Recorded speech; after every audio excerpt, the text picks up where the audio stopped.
What in the world? Oh, yes.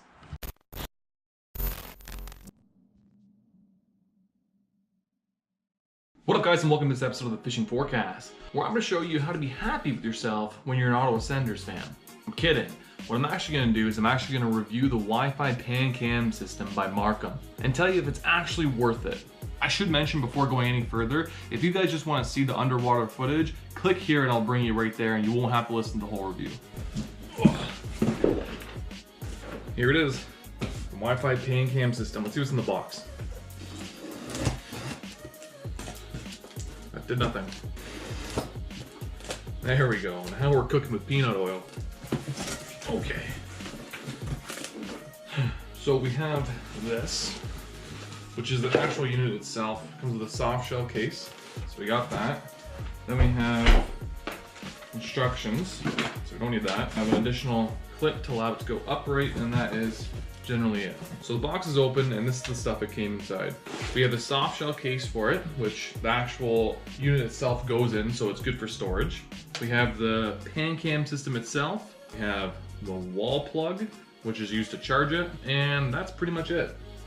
So this is the actual unit itself. You can see you have the camera, you have the power button, you have the input for the 12-volt battery or the charger as well.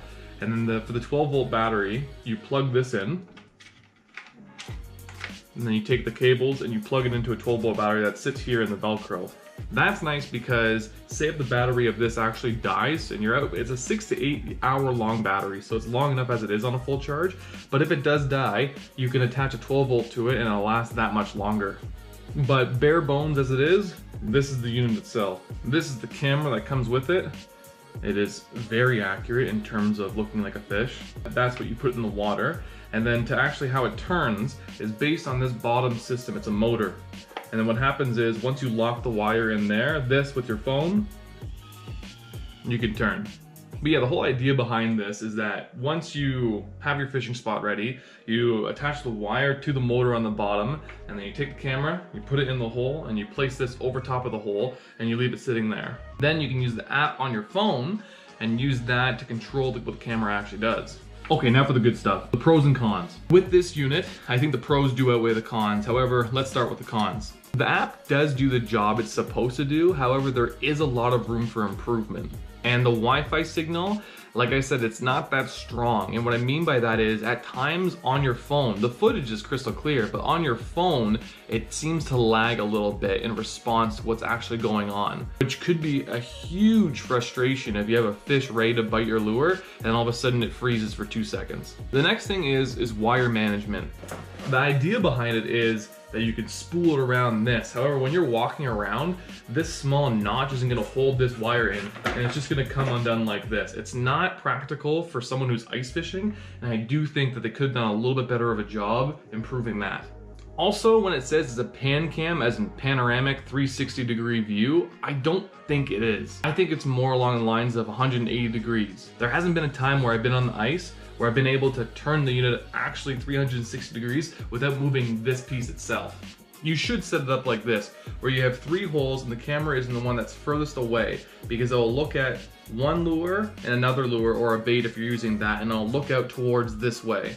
And the last con that I think the Marcum PANCAM actually has is the fact that it drains the battery life of whatever it's connected to pretty quickly. If I didn't have an external battery on my iPhone or a tablet, the battery life would suffer significantly. And I think that it's kind of essential to have that external battery pack. Now let's go to the pros of the device, because there's definitely a lot of them.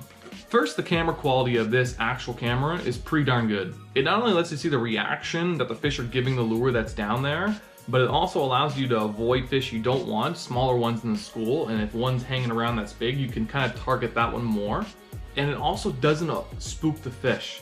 However, I do say that so far. I haven't fished for walleye with it, whitefish with it, lake trout with it, etc., and it probably would spook some of those. Also, another really cool thing with this is that multiple people can hook up to the app at the same time. So say if you're using an app, your friend's using the app, I'm using the app, and my buddy's using the app, we can all hook up to the same Wi-Fi signal and see what's going on down there on our own individual devices. So you no longer have to share a screen and all bundle in front trying to see what's going on down there. It also has night mode. What this does is it kind of changes the contrast on the screen itself, so you get a better picture when there's not enough light coming through the ice. And when it gets really dark outside, as you can see here, you can't see anything under the ice, but it does have bright LED lights that shine that allows you to see a good amount of space in front of the camera. And finally, my most favorite thing about the Marcum PanCam is the fact that you can actually directly record and take pictures from the app itself that save right to your phone. So all the footage that you've seen on this video was taken from the app itself and saved directly to my phone. Anyways guys, that's it for this review. I hope you enjoyed this episode of The Fishing Forecast. Please like, comment, and subscribe and tell me what you think. Are you guys gonna buy the PanCam now? Peace out.